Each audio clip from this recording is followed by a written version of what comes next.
Thanksgiving hasn't even happened yet, and I'm already talking about a Christmas movie. Last Christmas is directed by Paul Feig and stars Henry Golding and Emilia Clarke. Last Christmas tells the story of Kate, a girl who is a hot mess to say the least. She has a job that she doesn't really try to do well in anymore. She gets drunk every night. She doesn't even have a place to sleep. Like, her life is just a whole mess. And this guy comes along and helps her get her life together, and they fall in love. This was a very weird movie, to say the least. And I'm not talking like artsy weird, like Midsummer or The Lighthouse, you know? Like, this is just weird for several reasons. And usually I'm not big on, well, how do I put this? Actually, romance I like in movies, right? But I also like when there's something to go along with the romance, if that makes sense. I like an action movie that has a romance element. I like a comedy that has a romance element. I love like coming of age stories that have romance. You know, like, I like when there's something else to complement the romance, and this was one of those movies where it's just straight romance with touches of comedy and drama, but like, it's more of just a mushy romance movie, so that's not really my thing. But then even still, even if it's a movie that I'm not a total fan of or a genre I'm not totally a fan of, there should be elements still that are able to pull me in. And with this movie, I did not really get that. There was just a lot of things that stood out to me. And honestly, it didn't really win me over until the third act, which explains a lot, but getting there was the hard part. So let's get into it. Let me start with what was good, what I would say worked. Better way of putting it. The scenery was great. It was shot, I'm assuming, in London on location, so it looked very beautiful, very nice city, like town area. You see a lot of Christmas lights and stuff, and really nice settings and set pieces. Like, the look of it was great. The scenery was nice, all right? And also the music, because this is actually supposed to be based off of the music of George Michael. And of course, like Last Christmas, like the song title, right? So if you are a fan of George Michael, you will really like this movie because it's like a bunch of his music, and some of the story is inspired by his music. So it's just a George Michael tribute as a whole. So again, if you're a George Michael fan, this is the movie for you. But that wasn't enough for me to like fully like this movie. So let's get into what didn't work. So you see, there's like a few relationships happening in this movie. We see Henry Golding's character and Emilia Clarke's character kind of falling in love, but like the way their relationship progresses was really weird, and it seemed for a while very one-sided. Like, Henry Golding's character was kind of just there to listen to Emilia Clarke talk about her life, about her experiences, complain about stuff. Like, it was very one-sided, and I felt like he wasn't really contributing a lot, or like he wasn't given the chance to really like add his part, you know what I mean? And Henry Golding, I think, did a fine performance, but I don't think they really gave him a lot to work with. And things do make sense in the third act. They explain a lot more, and then all of it ties together. I'm like, okay, but still, those first two acts, I wasn't really feeling it. The relationship was like moving really fast, and then it really slowed down, and then it was just like, what is even happening here?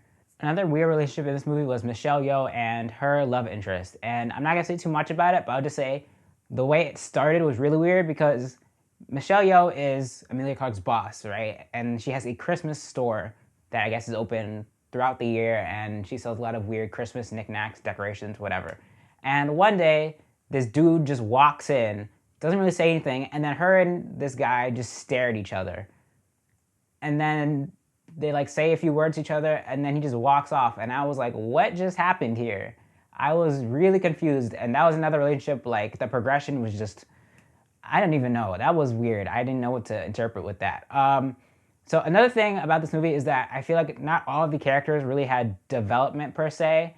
I think the person they really gave the most to is Emilia Clarke's character, right? You see where she started, you see the stuff that she, like her backstory, and what made her the person she is now, and you see her growing as she's having a relationship with Henry Golding and seeing like the relationship with her families and stuff. So like we see a lot about her, but I feel like everybody else not so much. Like some of her family members do get some stuff, but then there's like the boss who's just there. Like she does offer a little comedy here and there, but the boss doesn't get that much development necessarily.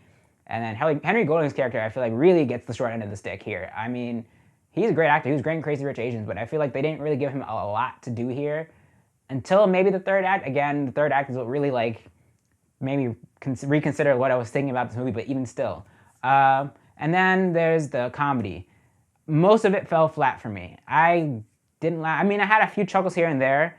And in this screening that I was in, there were these two girls sitting next to me, and they were dying. Like, they were laughing at everything. And I wouldn't say this to them like directly, but in my mind, because the movie's playing, but like in my mind, I was like, is it really that funny? I mean, yeah, it was not that great comedy wise. There's some stuff here and there, but I think a lot of jokes were falling flat for me, and it seemed like in some cases they were trying a little too hard.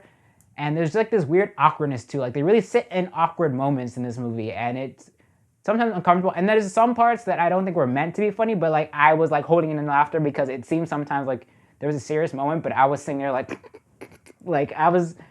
There's one moment specifically that I was like, this is weird. I don't know what to think about this. So overall, yeah, this is a weird movie. And then there's a bunch of other weird themes they put in this movie. Like there's a whole Brexit subplot, and I don't know where it kind of just felt crammed into this movie. It's like they introduced that stuff like so far into the movie, I'm like, wait, what?